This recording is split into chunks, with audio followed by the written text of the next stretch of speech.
Le gouvernement provincial coupe actuellement dans certains services dédiés aux personnes handicapées, une situation que déplore largement l'Alliance québécoise des regroupements régionaux pour l'intégration des personnes handicapées. Donc, Félix, quelles mesures seront impactées exactement? Eh bien, l'Alliance a appris que le maintien et l'intégration en emploi des personnes handicapées étaient menacés. Donc, le contrat de travail d'intégration qui est amputé de 5 %. Et aussi, à compter du 1er avril, un réajustement à la baisse sera observé sur le soutien aux familles pour le répit, donc c'est-à-dire une allocation pour la garde des personnes handicapées pour offrir un répit aux familles.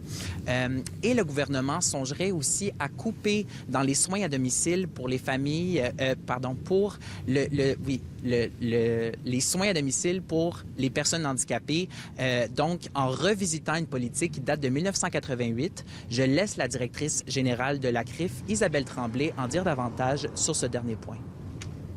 Quand le Conseil des ministres a adopté en 1988 le principe de compensation, c'était vraiment une question d'équité envers les citoyens handicapés. Et aujourd'hui, lorsque le ministère, dans une consultation, nous dit qu'ils vont faire une réflexion fondamentale sur la contribution de l'usager, c'est qu'il remet en cause ce principe d'égalité envers les personnes handicapées. Ça veut dire qu'une personne va s'appauvrir en payant justement des services ou des biens dont elle a besoin là, pour pallier à son handicap. Et Félix, il y a aussi des réactions chez certains organismes de la région. Oui, eh bien, Vie autonome Abitibi-Témiscamingue abonde dans le même sens que la CRIF. Selon eux, bon, c'est vraiment un retour en arrière de 35 ans pour le droit des personnes handicapées au Québec. Et l'organisation craint pour l'appauvrissement des personnes handicapées, donc qui sont des personnes vulnérables. Je laisse la directrice de Vie autonome Abitibi-Témiscamingue, Valérie Simoneau, étayer les autres enjeux. Puis il y a un épuisement des familles, des proches. Les proches là, qui n'auront pas accès à du répit, ben, ils vont s'épuiser encore plus. Déjà que leur situation est critique, parce que le répit, ben, c'est un manque. Là. Il n'y en a pas beaucoup, il n'y en a pas assez pour combler les besoins.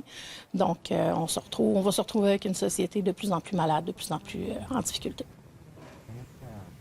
Et en terminant, Vie autonome Abitibi-Témiscamingue a affirmé qu'ils allaient s'impliquer au sein d'un comité afin de s'assurer que les programmes destinés aux personnes handicapées ne s'érodent pas davantage. Merci Félix pour les précisions.